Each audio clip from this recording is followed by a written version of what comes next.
Entre os vários organismos do planeta, o senso comum dita que o ser humano é o mais evoluído.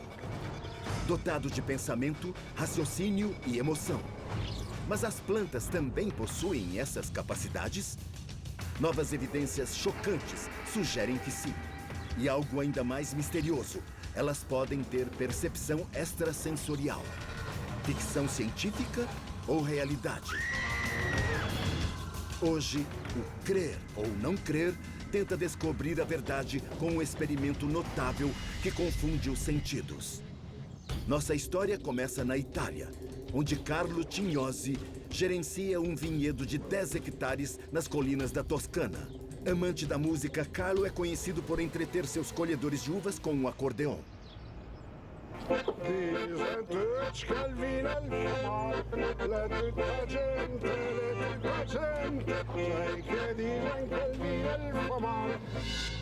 Em 2002, Carlo descobriu algo extraordinário. Numa tentativa ecológica de impedir que as pragas arruinassem sua lavoura, Carlo espalhou alto-falantes por todo o vinhedo, tocando música clássica 24 horas por dia. Os resultados foram incríveis. Não apenas as pragas foram espantadas, como algo mais aconteceu, algo bizarro. Os cachos de uvas próximos aos alto-falantes ficaram 50% maiores do que o restante da colheita, amadureceram mais rápido e até cresceram em direção à fonte da música. É fantástico, impossível de se acreditar. Os cachos são 4 vezes maiores, as folhas 2 vezes maiores. Então o som funciona como luz. As plantas reagiram à música? Elas têm sentimentos? A resposta é mais estranha do que a ficção. As plantas possuem uma inteligência que a ciência ainda não compreendeu?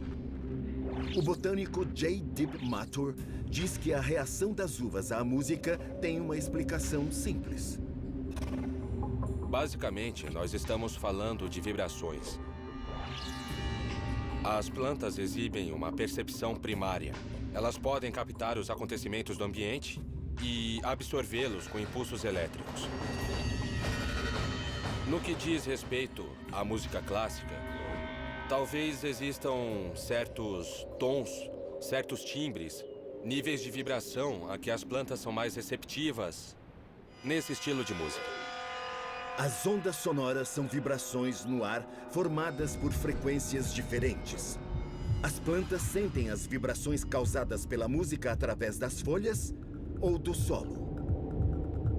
Pesquisas sugerem que o som estimula os genes que controlam o crescimento, trazendo plantas maiores e mais saudáveis. Susan Dudley, uma ecologista evolutiva especializada em plantas, tem outra teoria para explicar o crescimento das uvas de Carlo. Ela acredita que a resposta está na relação entre as plantas do vinhedo. Toda planta tem um pai e uma mãe. O vinhedo da Toscana pode estar produzindo muito porque as plantas estão perto das suas irmãs. Nós sabemos que algumas plantas se desenvolvem mais quando estão perto de suas irmãs. E a minha pesquisa mostra um possível mecanismo por trás disso. Elas param de demonstrar comportamentos competitivos quando estão perto das irmãs. Então é uma teoria plausível. Para cultivar uvas consistentes, a maioria dos vinhedos usa ramos de plantas saudáveis, que são enxertados em outra videira.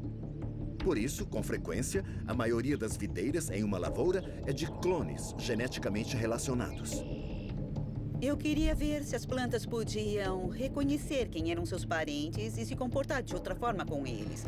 E o que descobrimos foi que as plantas reagem de forma diferente ao líquido em que brotos parentes já estiveram. Se colocarmos um broto no líquido, tirarmos, colocarmos a planta de teste e medirmos, ela vai desenvolver mais raízes se o primeiro broto for de uma planta estranha do que se o primeiro broto for de uma planta irmã.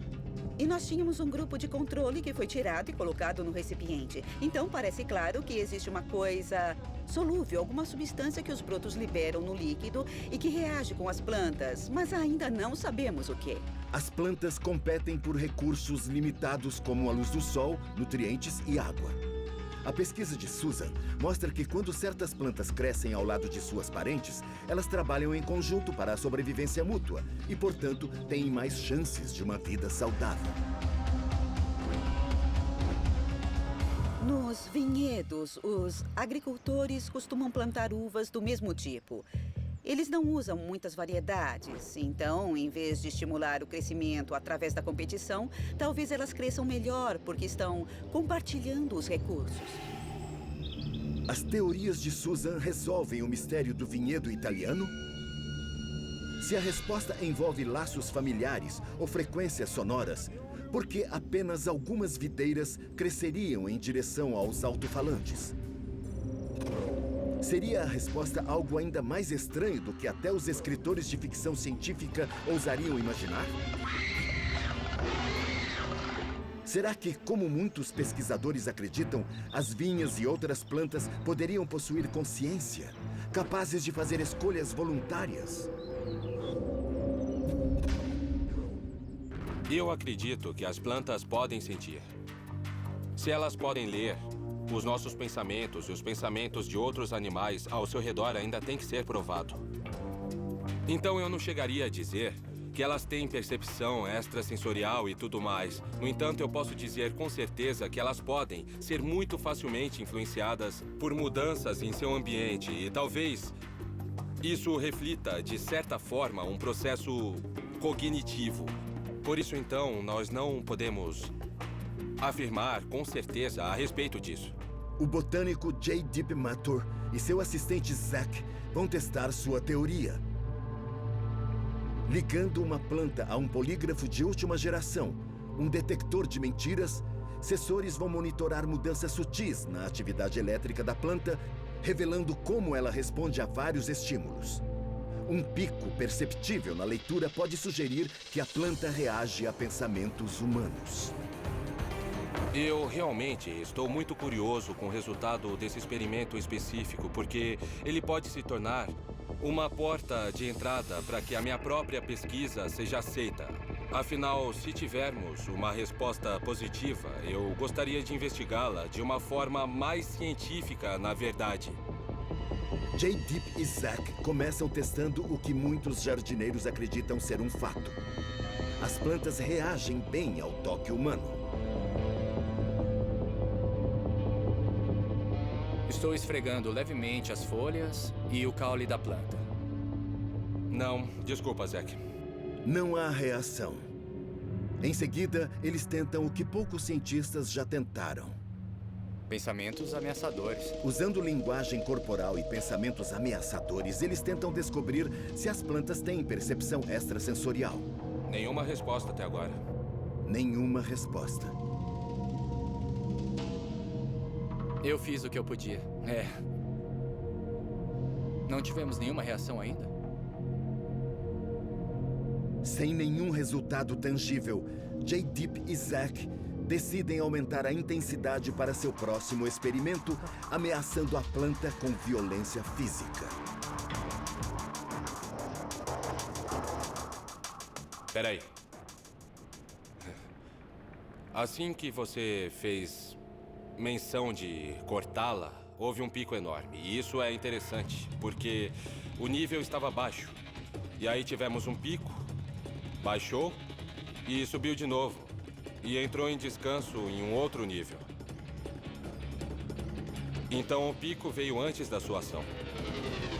O resultado é notável. Antes de a planta ser cortada, um pico enorme surgiu no polígrafo. Seria uma reação fisiológica de uma planta em perigo iminente? A planta leu a mente de Zack? Esse foi um momento quase perfeito para a planta ficar ansiosa. Quando você aproximou a tesoura com intenções bem claras, pelo menos na sua mente, sem falar, então, repetindo, talvez a gente esteja vendo uma coisa real.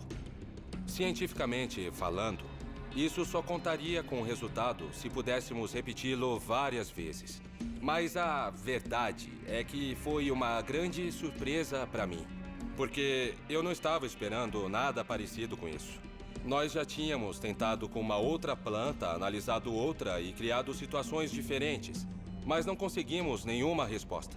Mas de repente, quando o Zack se aproximou com a tesoura e com uma invenção bem clara de cumprir essa ameaça, houve um pico extremamente claro dessa situação. Embora inconclusivo, Esse experimento chocou os cientistas. Podemos provar o que muitos já acreditam ser verdade? Que as plantas são capazes de pensar e sentir?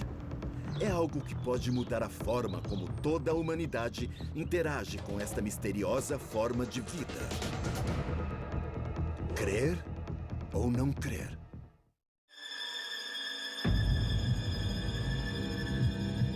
Versão brasileira